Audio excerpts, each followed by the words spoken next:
Good morning, good afternoon, good evening, depending on where you're watching this from. It's Thursday, the 16th of June, and it's exactly 21 hours Central African time. Welcome to the Linda Banks Show on TV Rakweto, and I'm your host, Linda Banks. This program is going to be broadcast live across all our social media handles, the Linda Banks Facebook page, TV Rakweto, YouTube, as well as the Elias Munsha Facebook page. Now, before I introduce my guest, could you kindly let us know where you're watching us from, where you're receiving us from, which part of the world are you receiving us from? That would be lovely. And as you're doing that, I would like you to type in the comment section below, what is your earliest memory of this special guest? Because I know the Z social media platforms have gone ablaze just discussing this, and it will be quite interesting just to see and to hear, more importantly, what your very first memory of my guest is. Now, it's a very rare privilege and an honor to interview Zambia's very own answer to Larry King, Mr. Frank Mutubila. Now, my guest tonight is arguably the only broadcaster alive to have attended all the 7 presidential inaugurations, which is just incredible in itself, with his most recent one being that of our 7th Republican president, His Excellency Mr. Hakainde Hichilema. His media journey started 52 years ago. He is a celebrated broadcaster who has worked for the BBC, ZNBC, as well as many other media houses. He was once voted as the best broadcaster of all time, which is just incredible in itself.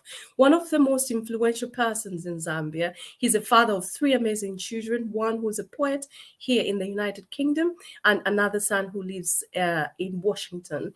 He's a grandfather of 6, I believe. You would not actually think that was possible. He is the brains behind quite a lot of famous shows in this sovereign republic. One being the iconic Kwacha Good Morning Zambia. Some of you who are typing in your very first memory of this man might remember Kwacha Good Morning Zambia 40 years later, and it's still going strong. He's also the brains behind Let the People Talk 27 years later. The program is still going.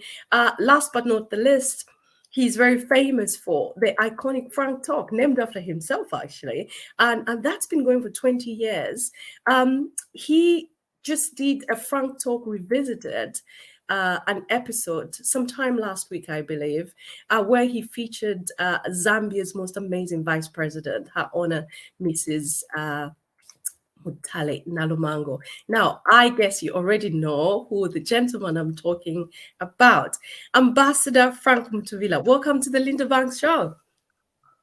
Thank you very much, Linda. It's a pleasure to be on your famous show. It's wonderful to have you. Now, I believe you are one of those people who has interviewed many people, but you've barely done any interviews yourself. What's the reason behind that? I'm afraid I don't do many interviews. Linda, I'm a bit protective. I think people who get interviewed are crazy. I think it's a frightening experience. So I love to be on the other side. For me, this is a bit strange, a bit unique. I think this is only the 5th interview I'm doing in the last 52 years. I try to be protected. It's incredible. Only the 5th interview. I must say it's an honor and a rare privilege to interview you. I don't actually know whether to bow curtsy, because quite frankly, I'm in the presence of broadcasting royalty. First things first, happy birthday, happy 70th birthday. And this is what makes it even more exciting, because it's your 70th birthday today and you agreed to do this interview. Happy birthday. Thank you very much, Linda. It's an honor. Not too many people turn 70, especially in Africa. So I feel privileged. I feel honored. I must thank my God, my family, my friends, and of course the listeners and the viewers who make me tick. Amazing. Let's go right from the beginning where it all started. I'm very intrigued, especially the fact that you have been in the broadcasting industry for this long, and I've probably had more Christmas dinners than you've been interviewed yourself. Which is just quite difficult to wrap my little brain around. Now, you are a father. Let's start from there. You are a father. You've got a child who lives here in the United Kingdom who's a poet. And Yeah. and another one who lives in Washington, D.C. What sort of a father do you think you have been, and what sort of a role model have you been? Do you think you have been a good role model as a father? I think the most unfortunate thing is that I've been an absent father. You know, my firstborn left Zambia when he was about 10, 11 years old. And he went to England because by then I was, studying in England and working for BBC. My first wife was working for the bank in England. When I decided to come back home, my wife thought she could pursue her career in London. So I left the family, there. And I started seeing them occasionally. I'll go to England. And then when I was ambassador in Italy, I'll visit my son, regularly. But it's been difficult because I stay away from my son, but we communicate regularly. And we got an amazing bond. He's absolutely an amazing, guy. My second born, like you mentioned, is in Washington. So because of the distance, that's why I feel I am an absent, father, which is very, very unfortunate. I would have loved them to be with me here in Zambia, but they've been away from home for a long time, and they've made their respective countries their own, homes. But because of technology, obviously we communicate on daily basis. I try to be a good father. I try to be a good role model. But having said that, I failed in many ways. I've been married twice, Linda, and it couldn't work out. So my children have missed, the mother, have missed, me because they're very far away from both of us. But like I keep on saying, with technology, we do manage to communicate, regularly. But the ideal situation would have been if I was still married and they were here. But they're adults and they're very independent. Okay, we're going to talk a little bit more about your children as we go along. Now, earlier you mentioned you've done very few interviews. I believe the very first one that you did was with Malaya, who's now a lawyer in South Africa, and that was in the 80s. Then you did another one with the children's broadcasters a long time ago, followed by Anthony Mkwita, and the legendary Costa Mwansa had the privilege of interviewing you. Then I believe you did another one with Malama Chikonda about 2 years ago on Diamond TV. So now I was just intrigued. I know you've said you're quite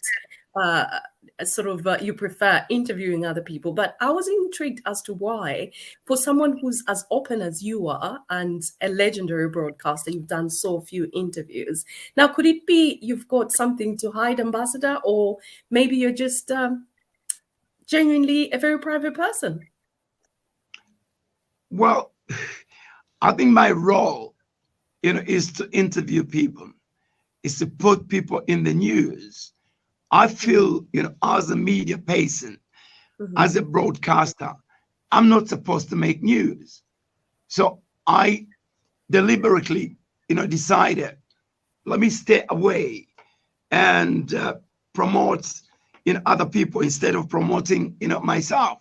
I think just being a broadcaster is public, enough. I mean, in public domain. I don't want to overplay it. So I try to minimize, my being, on the other side of being, interviewed. I'm a kind of an enigma person, right? I mean, I want people not to know me very well. Sounds very strange because I feel just being, on the telly, is good enough. I don't want to do more than that. I don't want people to dissect me, although they do that. Yeah. And yeah, most of the time, wrongly. Let me put it that way. And I find it exciting that people think they know me when they don't actually. It's quite interesting. I think most broadcasters like their lives to be like that, where they're letting news be news and not them making news. So you coming to this interview goes against everything in your fiber. Now, why did you agree to this interview? First and foremost, it's my birthday, right? I decided, well, let me be open for the first time, because it's not always you turn 70, Linda. So I thought it would be an opportune, time. And I've been thinking of slowing down. Actually, I'm on the borderline of maybe semi-retiring. So I thought it would be an opportune time, to talk about me. Excellent. And I'm so privileged that you're quite happy to talk about you. So you've turned 70. Is it? Is this the final, Frank Mutubila? Is it the final curtain call? You're hanging up your boots. You said semi-retiring. How does semi-retiring look in your world? I know you're currently writing a book, and we'll talk more about it. Yes, Ambassador. Linda, 52 years is a long time. It is. I know broadcasters normally should not retire. They should just wither off. But I feel I've run my race, and I'm not so sure that there's anything else for me, to achieve apart from passing on the baton, to young broadcasters. But having said that, somebody told me yesterday and said, look, stay on, because the 70 of yesterday is today's 40. That made me feel young. That is absolutely true. That is absolutely true. 70 is the new 40, and you're still vibrant, still energetic. You keep very crazy hours. I know you're writing a book, and like I mentioned, you keep crazy hours like most scribes do. So between 1 a.m. and 3 a.m., you're up writing. And the book, I believe, sweeps across an array of genres. So you have a chapter on climate change. You're discussing the 7 presidents that you've served under, family values. You also have a chapter on rich kids and poor kids, Christianity. And there's another one that intrigued me, how not to shortchange yourself. Now, the reason why that intrigued me is because you sadly lost your father at the age of 9. Now, how did you come to believe that life can be better for you? How not to shortchange yourself? How did you start thinking there's more to life for me than meets the eye? I think I get the drive, from my father. My father was an amazing, person. Like I said, I lost him when he was 9 years old. But within that period, he taught me a lot. He taught me how to read the Bible. He taught me about life at a very early age. He really inspired me. He was bigger than life. But the most important thing, he introduced me to Christianity, introduced me, to God. And that really was a firm foundation, for me. He taught me how to believe that there's nothing impossible as you know, as long as you believe in God. He taught me one amazing phrase, which I keep on using today and encouraging people in that. It says, do your very best, and God will do the rest. Yeah. So that is my driving force. In everything that I've done, I do my very best, and I leave it, to God to do the rest. So that really is my energy. God gives me energy, and Jesus drives me. So that is quite an interesting response. How does this reconcile with your reputation as a Lothario, or like a ladies' man? Because you clearly have got very strong faith. To what extent would you agree that you were, and still are, a ladies' man? Well, I think that has been misunderstood a little bit. Most of my friends are ladies. I feel very, very comfortable in the midst, of ladies. So that is misconstrued. That every lady I meet, is presumed, my girlfriend. To the contrary, most of these have been friends. You'll be shocked, Linda, that in my 52 years, I've only had 10 serious relationships, and 2 of those ladies I married. But to summarize this, I'm simply very, very comfortable in the midst of ladies. I trust ladies more than I trust, men. Oof, a lot of men gossip. A lot of How men did gossip. that come to be? How did that come to be? How did you begin to trust ladies more than men? Is there something that happened that led you to be a bit more comfortable around ladies than men? I don't know. It's just natural, like I said. I found a lot of men, that they gossip. So I decided, if men can gossip, let me try the other side of the gender. And then I started hanging around, with ladies from a very early age of, I think, about 13, 14. And I developed, that trust, along the way. Okay. So us growing up as new scribes, watching you every day, and the stories, were you even just being at ZNBC, the stories that would hear is watch out for Frank Mutubila. So all that was just people's assertions. It's a make-believe. I can't hide that I didn't have relationship. I did have relationship. And most of my relationship are very strong. Okay. But yeah, okay, I get attracted to ladies. But above all, it's not just about the physical beauty. It's the inner, beauty that I love, most. I love women who are intelligent.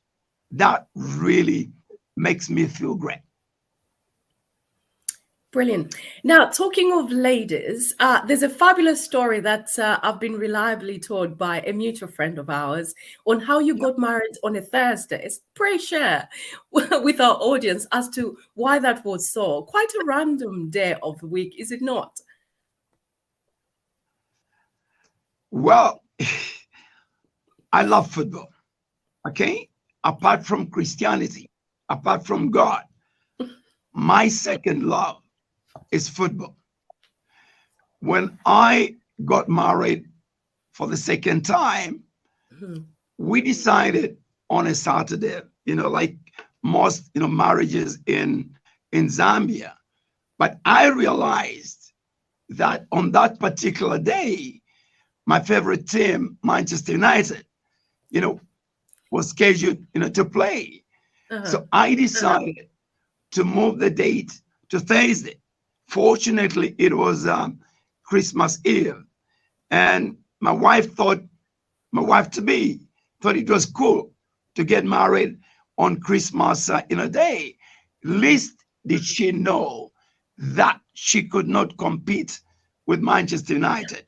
Nothing nothing comes in between me and Manchester United. So I got married on the Thursday, not because it was something cool to do, but I just did not want that to clash with the game between Manchester United and another team. Yeah.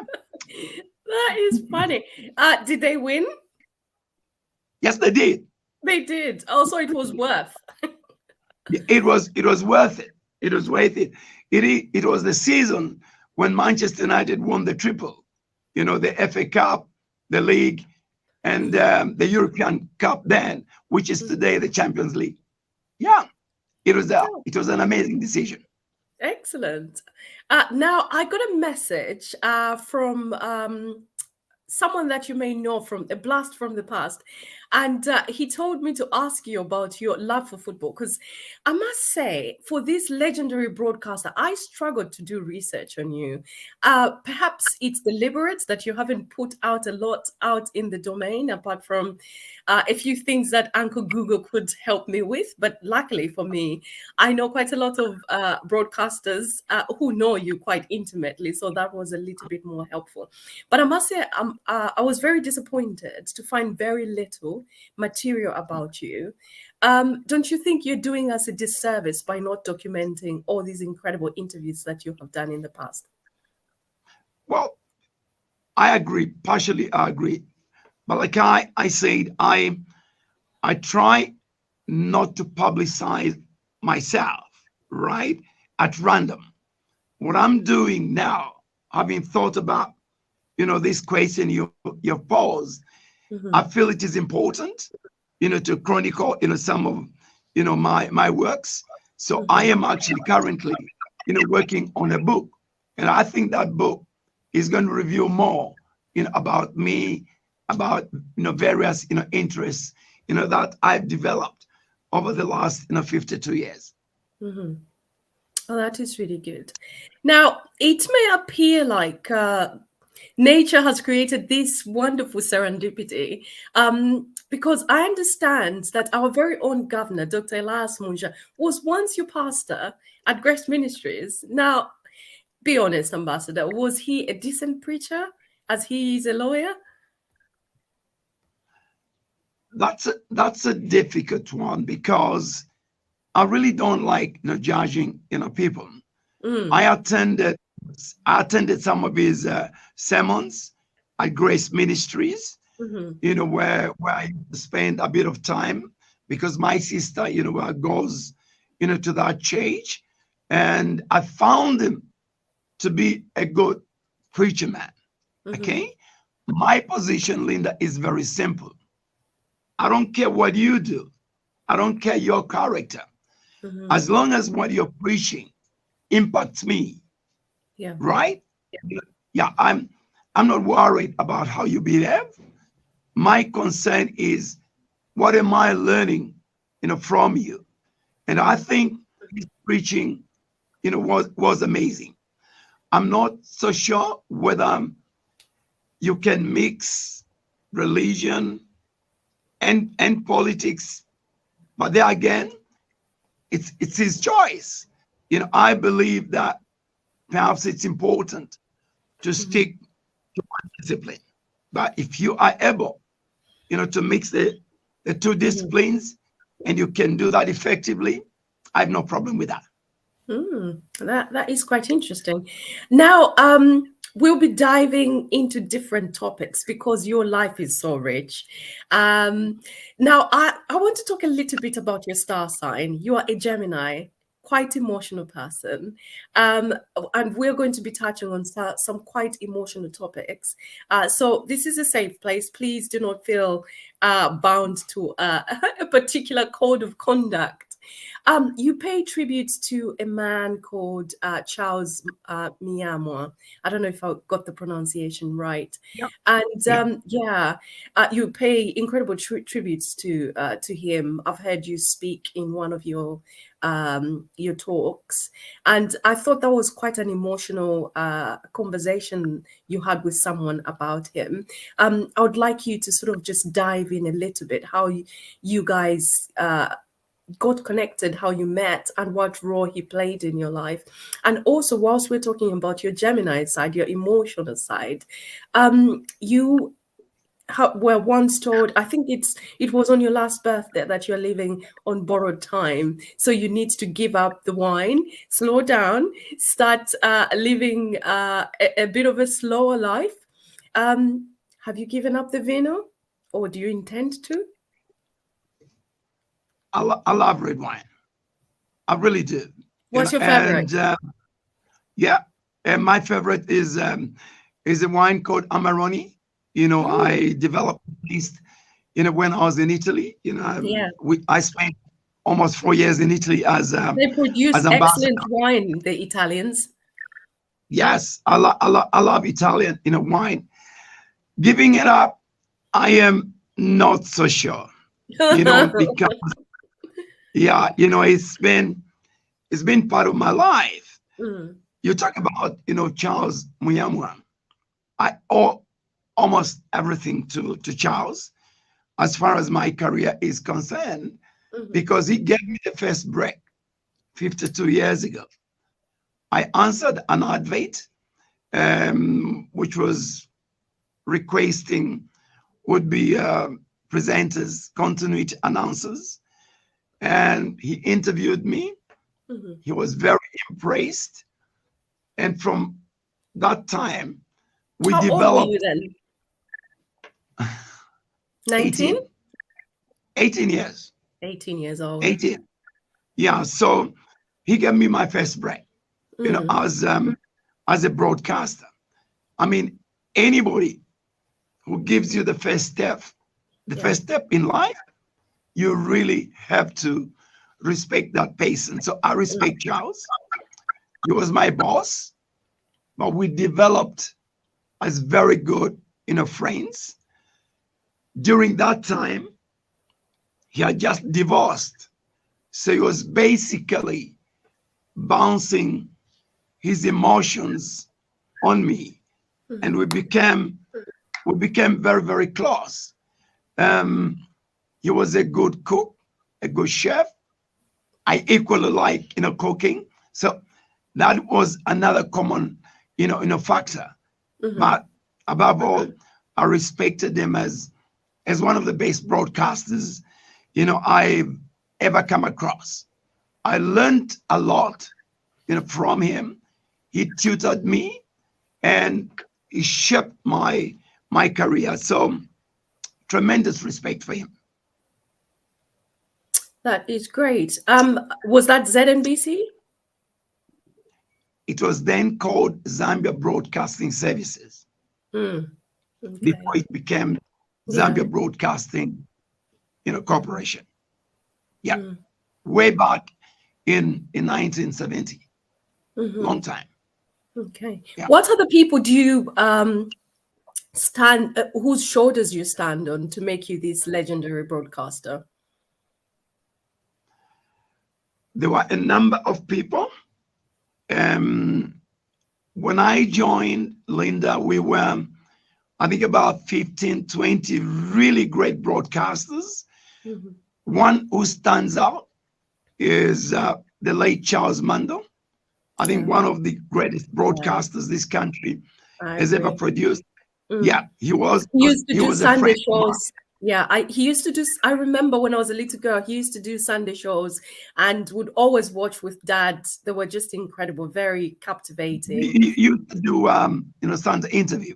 Yes, I remember that. He was very, very good. We're very close. I mean, it's a shame I never got the opportunity to meet him. He was an amazing broadcaster. He was an incredibly talented person. But many of the people I started with, I think about 15 or so, they passed on, which really breaks my heart.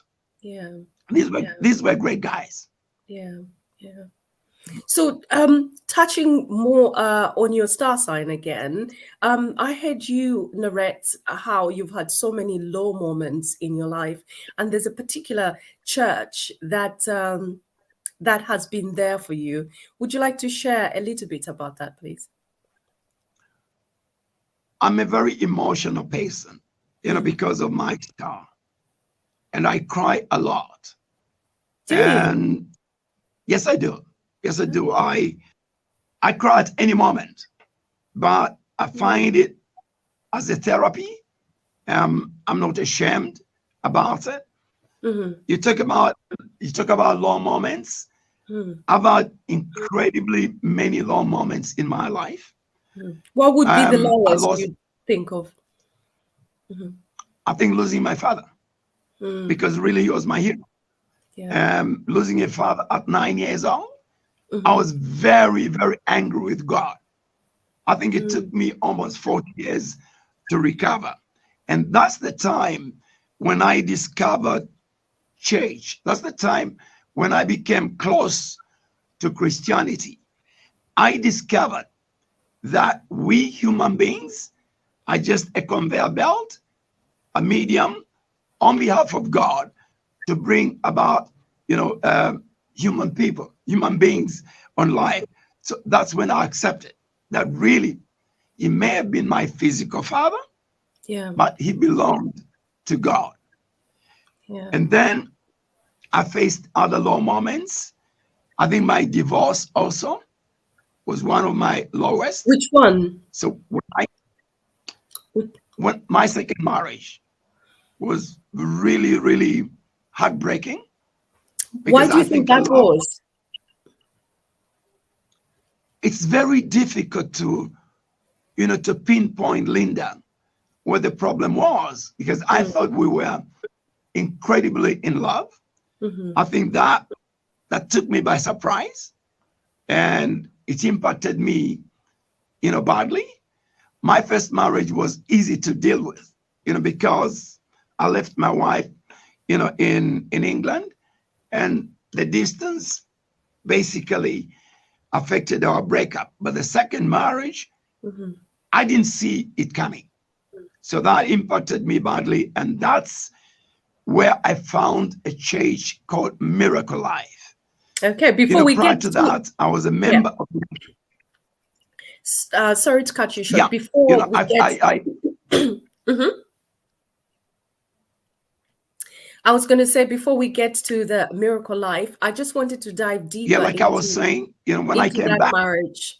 Um, some people are on records to say it affected you terribly because you were at the receiving end of a heartbreak that you have been dishing out the past several decades. To what extent would you agree with that?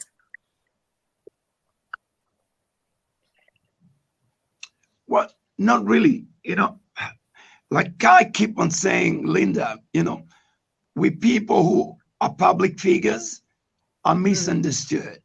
yeah. I tried to be a good husband. I may not have been, perfect. Hmm. And I don't think it was a retribution on behalf of, my wife. She decided to move on Hmm. at a time when I least expected that. But I respect people's decisions, and I respect her decision, to move on, and I've moved on. The only unfortunate thing is our divorce was played in public, and it was very painful, Mm, especially to my children. But yeah. I've since recovered, and I've moved on. Have you really recovered, Ambassador? Yes, yes, I Yeah. have. And for whatever it is, whether she was wrong, I was wrong, these things happen. But the only thing I can tell you, Linda, is divorce can be painful. It's not Yeah. something that I can wish on anybody. Hmm. But the most important thing is when you're on your knees, the most important thing is to get up and get going. And that's basically what I've done. Indeed. If she came back today and said, Frank, I'm terribly sorry for what transpired. I want you back. What would you say?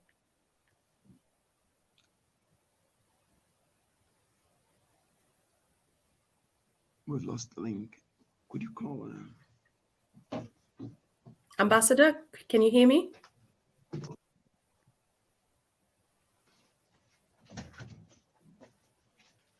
I think we may have lost. Linda, we Ah, there lost you you go. there.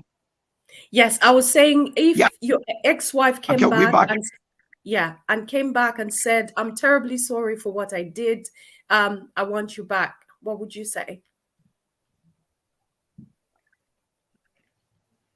Well, I would accept the apology. Okay, she has not apologized. Maybe she thinks what she did was not wrong. I accept whatever decision she made. But if indeed she came back, I would accept the apology. And indeed, for whatever it is, I've forgiven. I'm not saying I'm He perfect. hasn't apologized. No, Would you like her to not apologize? at all. Do you wish for an apology? I don't know. Maybe for the time I spent in court. I spent 5 years in court, Linda, at a cost. And that really, I found it very unfair to spend so many years in court at a cost. I mean, it cost me 5 years of my life, which really was unfortunate. From that Why score, was that though? yes, Why was that? Yeah. Why did it take so long? And why so many court cases? Well, court cases in this country take long. Sometimes they are self-induced. Sometimes one party doesn't turn up. Like sometimes she would do that. She wouldn't, turn up. The case would be adjourned. And it took 5 solid years at a cost, at a cost financially and mentally. Yeah. Yeah. What was the reason behind the divorce? Wow. Because there has been so many speculations in the media, but we want a frank conversation with Ambassador Frank Mutubila. Pretty much frank talk. What really happened? I think it was basically being unfaithful to each other and irreconcilable, differences. Yeah, I think that was the major Both of you reason. were unfaithful to each other. I was not unfaithful. It's the other way. Okay. Yeah. So this is where now we come to Miracle Life Church. Yeah. Would you care to When I explain? came back, yeah, when I came back, I was expecting, my church, which was founded by my late father, United Church of Zambia, in particular, a church called Trinity, where I was a member since 1970, to approach me, to console me, to provide wisdom, help. Yeah. But the church didn't. The church wasn't forthcoming until somebody introduced me to Miracle Life, and the church provided therapy, and it made it possible for me to recover. I met a lot of wonderful people, who helped me, go through this very difficult, period. What type of therapy did you undergo? We're basically, discussing, telling me about the merits of demerits of breakup, teaching me the word of God, encouraging me, being in the midst of other people who had faced similar situations. So this helped a lot. Above all, I also played my part.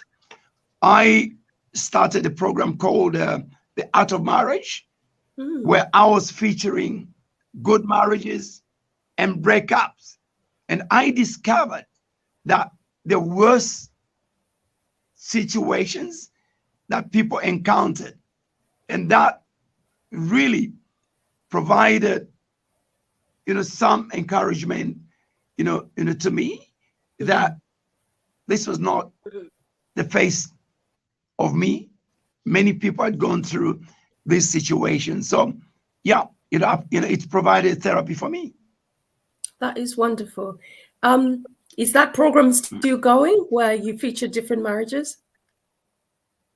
No, I was doing it at a television station called Diamond. But when I started my radio station, which I own, I had to give up, Congratulations that on program. that. Yeah, many congratulations on that. I hear great things are taking place there. You produce amazing programs. Now, a last question on your love life, Ambassador. How is your love life right now? I'm not dating. Okay? Why? I don't trust women. Oh, I you don't know. started off with trusting women an awful lot, but you don't trust women anymore. That is a travesty. Well, maybe let me put it this way. I just don't want to go into a serious relationship, because I feel maybe it could repeat itself. You're protecting your heart. Yeah, I'm comfortable the way I am. I'm comfortable with my work. I'm virtually married to my work. Ambassador, you should feel the fear and do it anyway. I say, I think it's a shame. Feel the fear and do it anyway. Well, Linda, they say, don't say never. We'll see. We'll see. I'll leave everything in the hands of God. Okay, now let's talk about happier times, happy things. I don't want you getting all emotional. I know you are a Gemini. let's lift up the tempo a little bit and cast your mind to decades ago when you were a little boy, and the then Kenneth Kaunda, Republican president, came to your area to visit. To visit your dad, so to speak. I think your father was a man of a cloth, wasn't he? So how did that come to be? Did you come from a prominent family? How did Kenneth Kaunda come to visit the place where you used to live? I come from a Christian family. Like I said, my father was a co-founder of United Church of Zambia, the same church which the late president used to go to. We were living on the Cobelt, in a town called Kitwe. And the late wife of the late first president, Dr. Kaunda, was at a college called Mindolo Ecumenical Center, where she was studying, social studies. And Dr. Kaunda, whenever he came to visit the wife, he would meet the wife at my dad's in a place. And that's the first time I set eyes on this great man. And was he a president already then? No, he wasn't a president. He was just a freedom fighter then. Least did I know that one day this great man will be president, of our country. Yeah, that's the first time I met, Dr. Kaunda. How did you experience him? Do you have much of a memory? I know in his eulogy, you spoke so beautifully about that experience. Is there anything else that you remember from that interaction as a little boy? I was in awe with this man. He was tall, I think almost 6 feet, like my father. And what struck me was his good looks and his stretched, hair. And he was a very imposing man. I virtually was in awe of the man. Yeah. Now, fast forward several years later, he's now president. What was your first meeting after that initial meeting at Mindolo? I was about 19 years old in my second year of my career. Like I said, Charles Myonga had a lot of faith in me.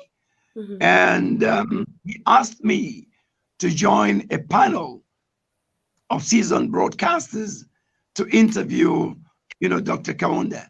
That was about 19 years old. Wow. And it was amazing, really, really amazing that here's a man I knew when I was only about 8 years old. And now, what, 10, 11 years later, to interview the man. It Did was you an remind amazing him? experience. Amazing. Yeah. Did you remind him of your first encounter? No, I was starstruck. I was really starstruck. I mean, the fact that I could interview him was really big enough. It is amazing. Good. Yeah. So you speak very fondly of KK, especially I enjoyed listening to the eulogy that you had done for him.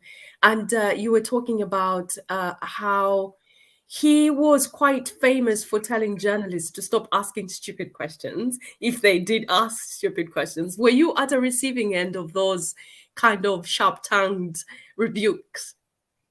No, fortunately not. I always try to ask intelligent questions. I think it's important for a journalist, to do research, and for journalists to actually appreciate and understand the person, you're directing questions at. I knew Dr. Kaunda well, and I knew his temper. So I made it a point that I don't make him angry. But there was a time in the midst of a press conference where he lashed out at a BBC reporter for what he termed a stupid question. He could be short-tempered. And I believe on that incident, the BBC reporter never returned for any more press briefings, did he? He boycotted, and subsequent press conferences, most BBC reporters never turned up. They never turned up because of that incident. How interesting. But despite having said that, you're also on record for saying that in as much as he was occasionally short-tempered, but he was also incredibly giving and very respectful of journalists to an extent that he would give you so much respect that he would give you front seat, so to speak, to press conferences, a very rare privilege that was mostly reserved for members of the Central Committee as well as the members of cabinet, isn't it? Yeah. What is your memory of that? The importance or cabinet ministers even. Yeah. Dr. Kaunda appreciated the importance of media people, because that was his medium of communication. He really, he respected us, a lot, and he could even serve us a cup of tea, cup of coffee himself. I want you to talk more about those famous coffees, because we've got mutual friends like Chavala Chimpampa, Chela Katwishi, Doreen Mukanzo, who've told me about these incredible I don't know what you used to call them, coffee meetings, tea meetings, where the president will serve you tea. What was the experience like? Whatever meeting, whatever press, conference, before that starts, President Kaunda will personally serve you with tea, coffee, biscuits. It was unbelievable. He is a president who is supposed to be respected, but he turns the coin round and he shows you just how much he appreciates you. Hence, the whole occasion of serving, pressmen with tea and coffee. It was another way of bonding, with pressmen. Yeah, amazing. It's a beautiful occasion. So would you say that he demonstrated the servant attitude type of leadership? Absolutely. He was like a father away from home. He made you feel at home. He made you feel important. Mm. You know, not every time we media people receive, you know, that kind of reception. We Yeah. most of the time we regard it as enemies, but he made Yeah. you feel at home. It Mm. made you feel important. Yeah. Important points that you're talking of important, made you feel important, important points that you've raised. He made you feel valued. Nowadays, as a media, we're often swatted off like flies, you know. You're like begging for an Yeah, interview with a minister, for instance, which is quite peculiar, especially for me being in the United Kingdom. I mean, you've lived here, yeah, you know how things are done. So it constantly perplexes me how these civil servants feel like they owe us something, you know, like you're being swatted off left, right, and center without understanding that close relationship. Because politics and media, they're meant to be constantly in bed together for the citizens to actually benefit from whatever policies that particular government, that the government of the day is doing. So it's quite a shame that that happens. Now, do you think what the late President Kaunda demonstrated, have you seen it since in the other presidents? Because you literally have attended and worked under 7 presidents. Have you seen that kind of leadership demonstrated not in the other presidents?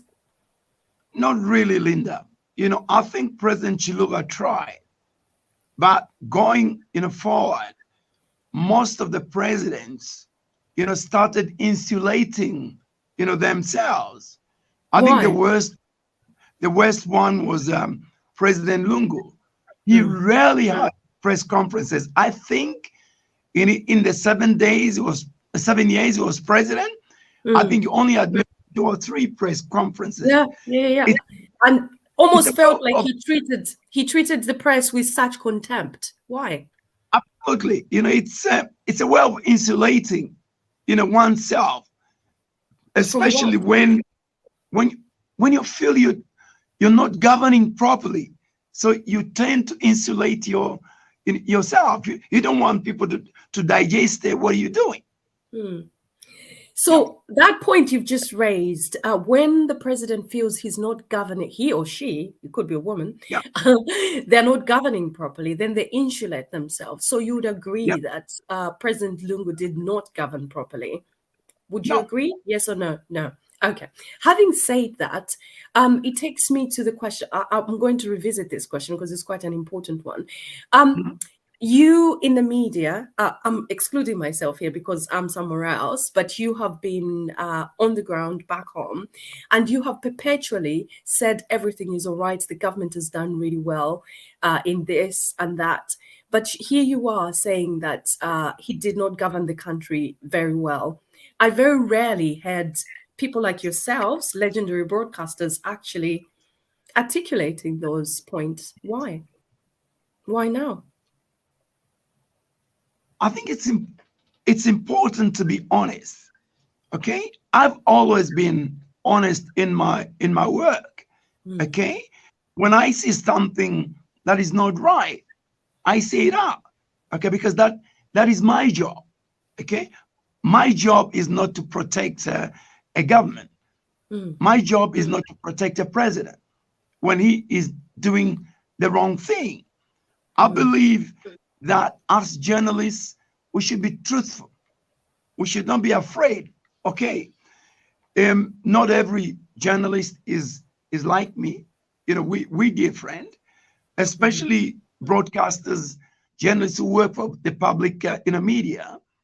They are limited in Mm. terms of what to say because they're working for the government, and it's the government that is, you know, paying them.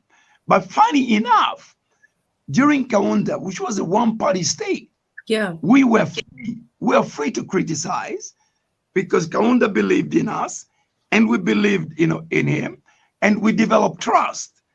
But right now, trust doesn't exist between the 2 parties.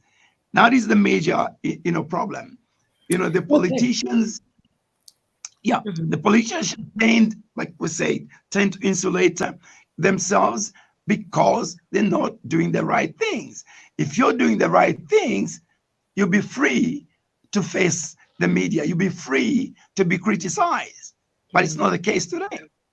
It's not the case today. So which means that you're saying it's not the case in the New Dawn government? No, to the contrary. I think the New Dawn government, especially the president, has made it very clear that the journalists should be free. But making it clear and actually doing it are two different things.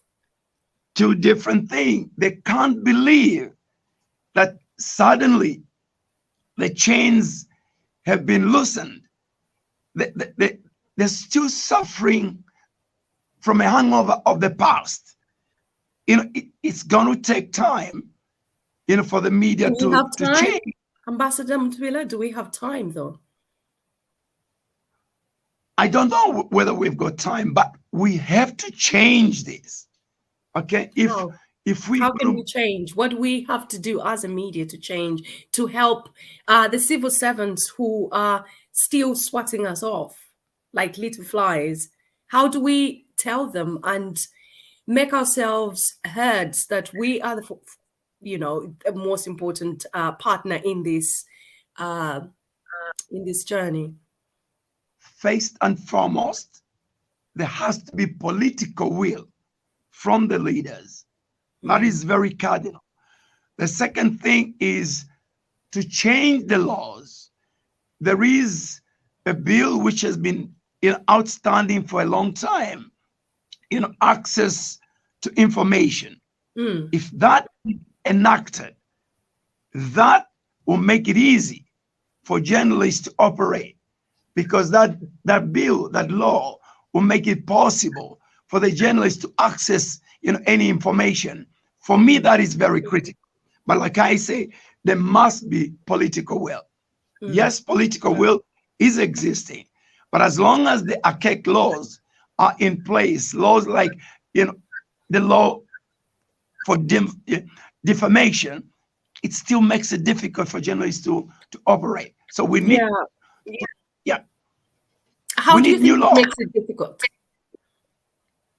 Because these laws are restrictive.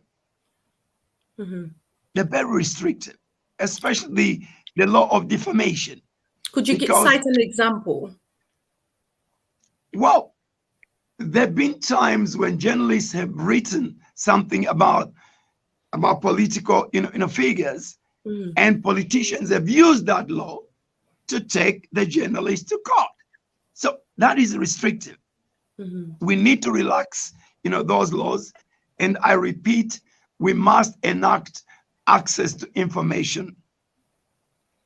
Yeah. Okay. Now let's dive deep,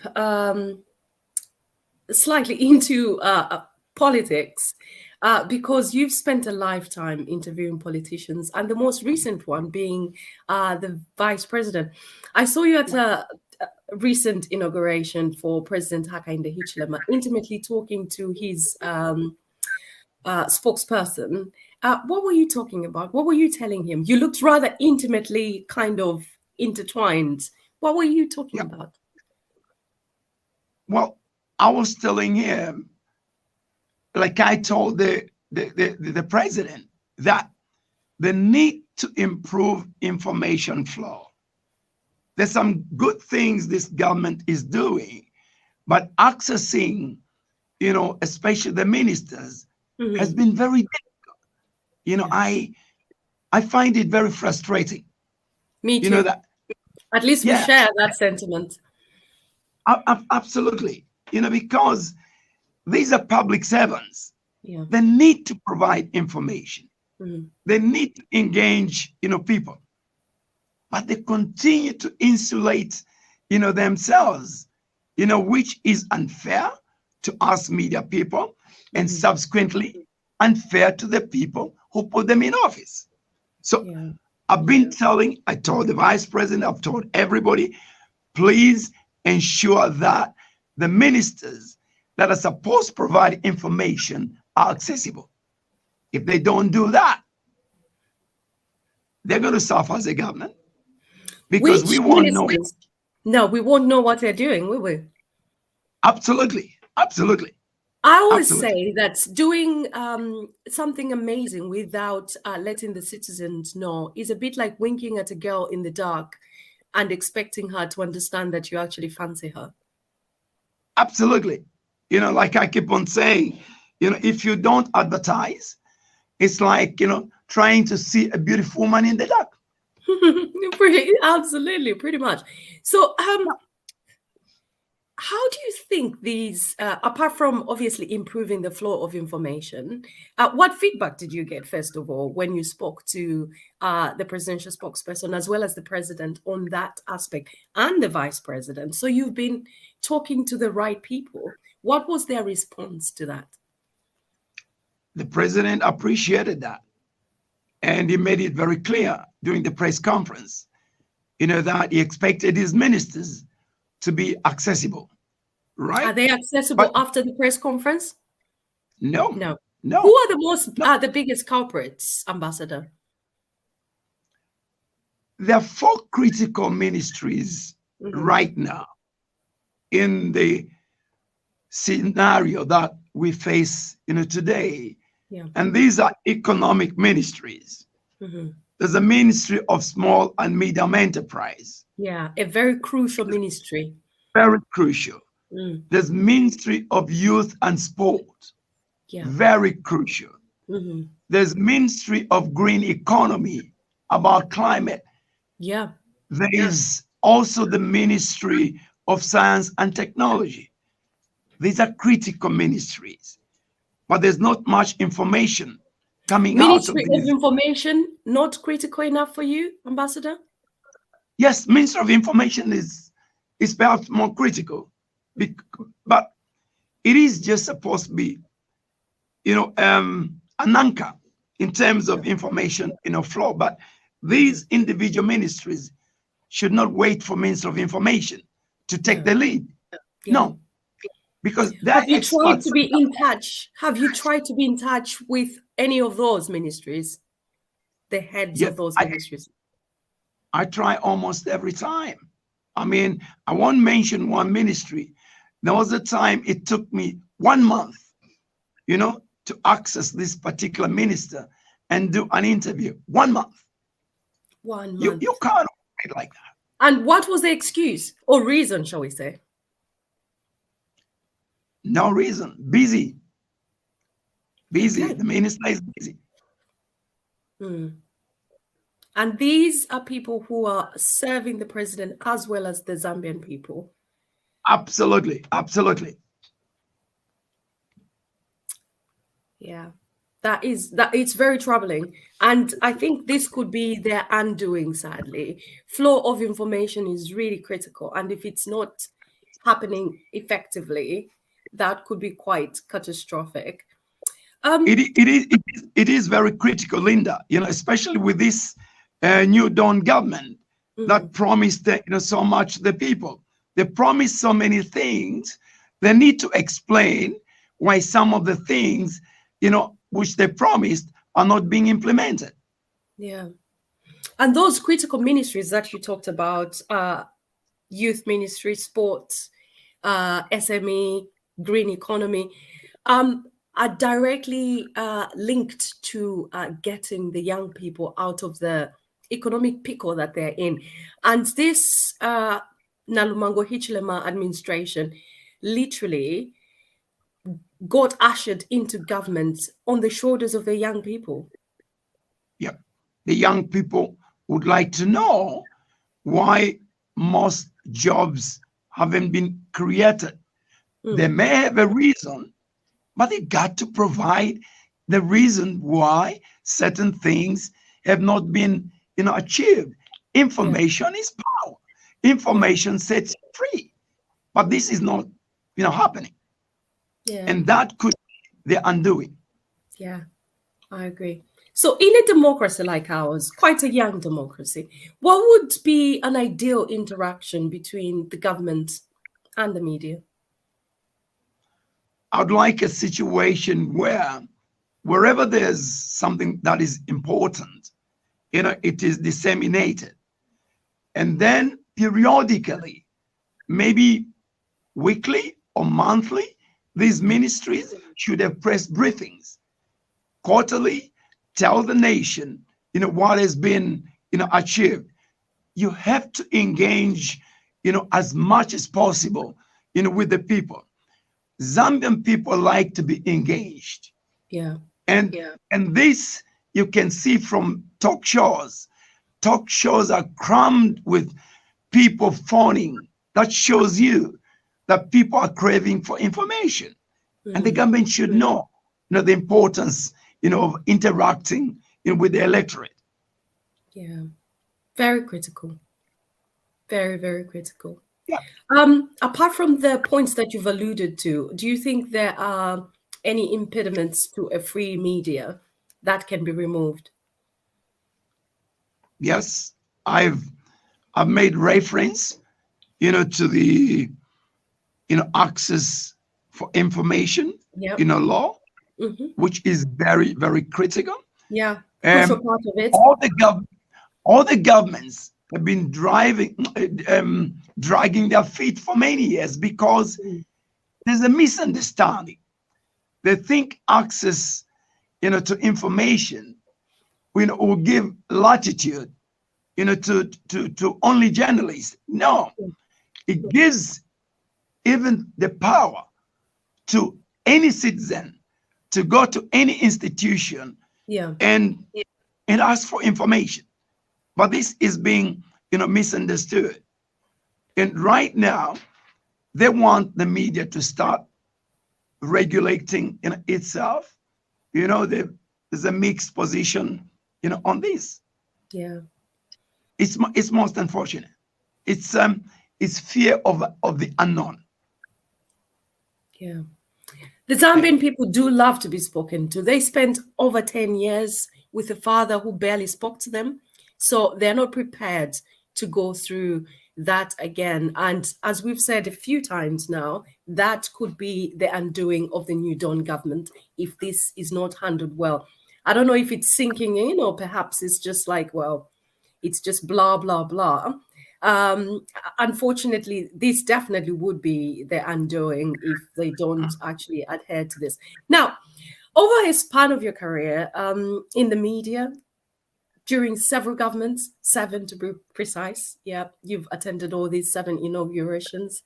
The media has been reporting many things that were supposedly being to advance the Zambian economy. And yet in 2022, here we are. Zambia is still on its knees with a begging bowl.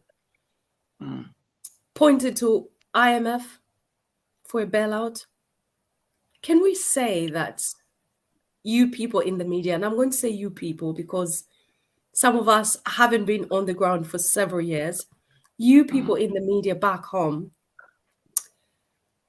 have been lying to the Zambian people since independence on how good things are? That is a critical, question. Linda, we should not be in this position. No. Okay? I mean, Zambia, Africa, is endowed with all these natural resources, okay, which are being exploited, by our former colonial, masters. When there's so much technology, we can do it ourselves than rely on the so-called, investors. Yes, investors are welcome, but the indigenous people should be empowered. But there are deliberate policies, that favors, investors that come with cheap money, making it difficult for the indigenous people to participate in exploiting, their own minerals. All these minerals are taken away, from, Africa, from, Zambia.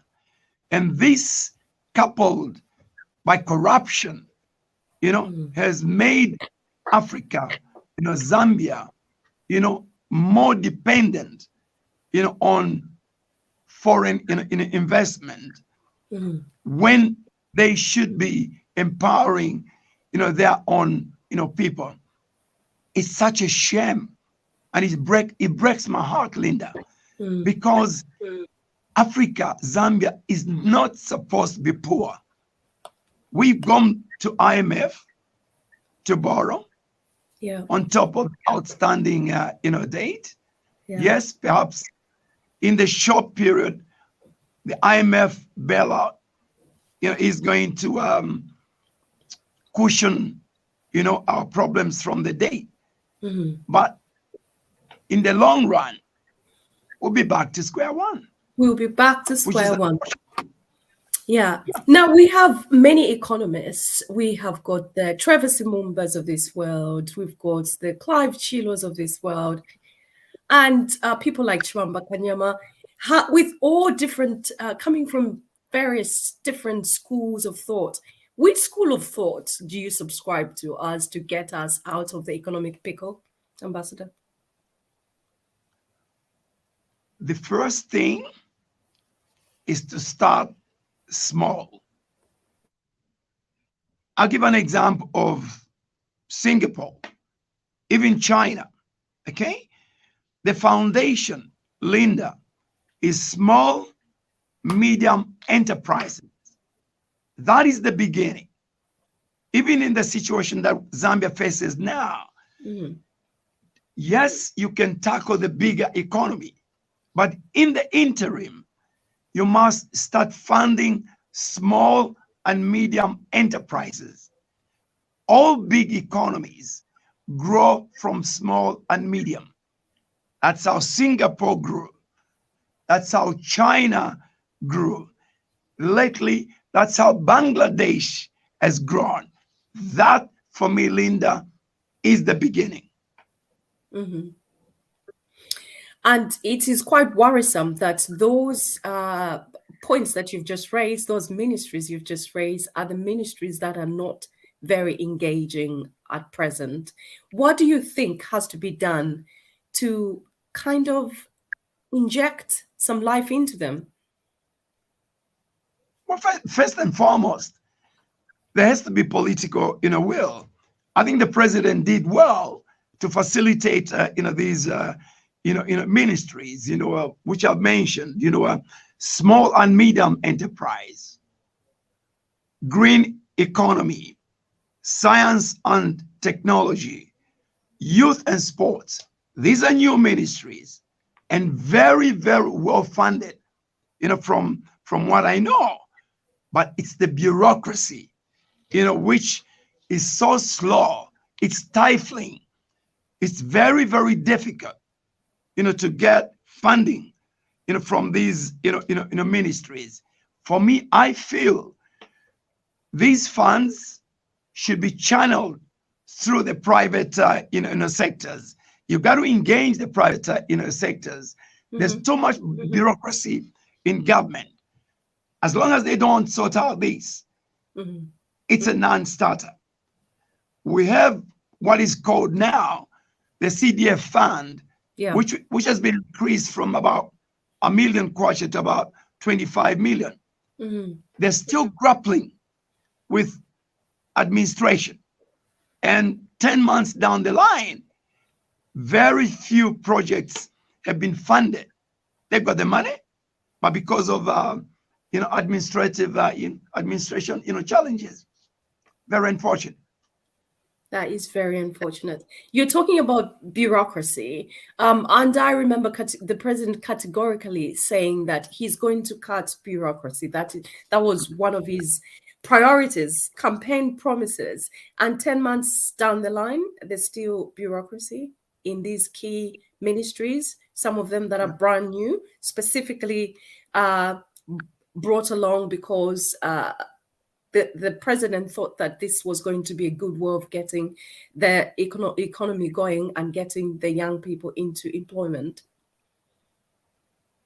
It's a catch-22 situation, Linda. One of the challenges the government is facing is one, there are a number of new officers, okay, at the top, in these ministries.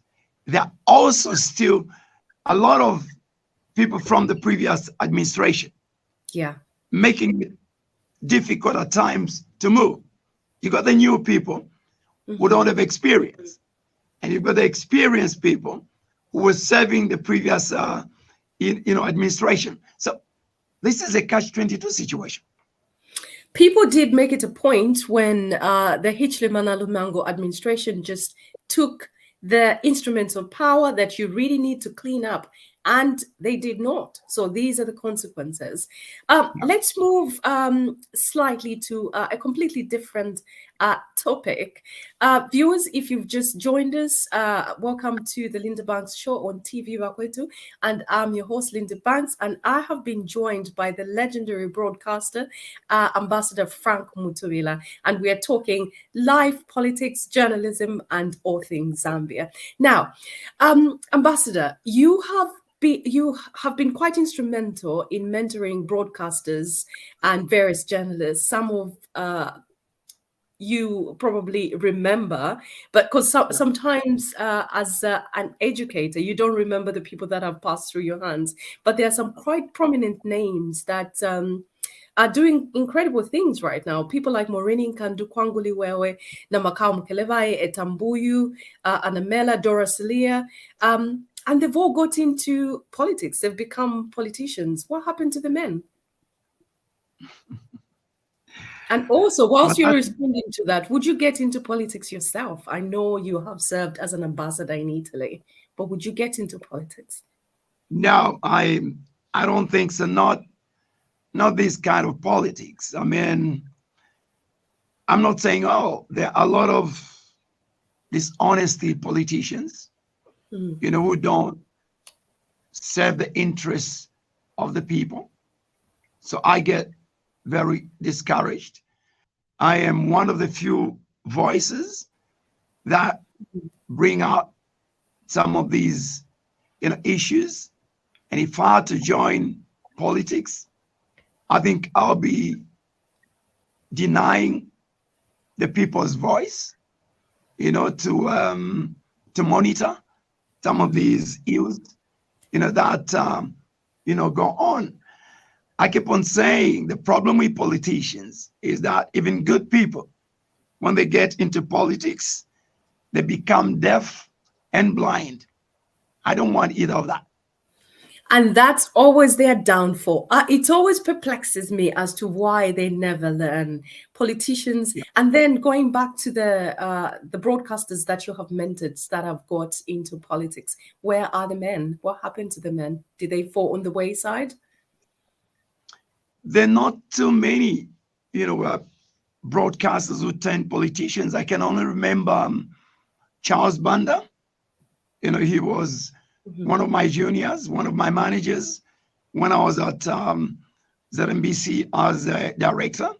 He served in the previous government.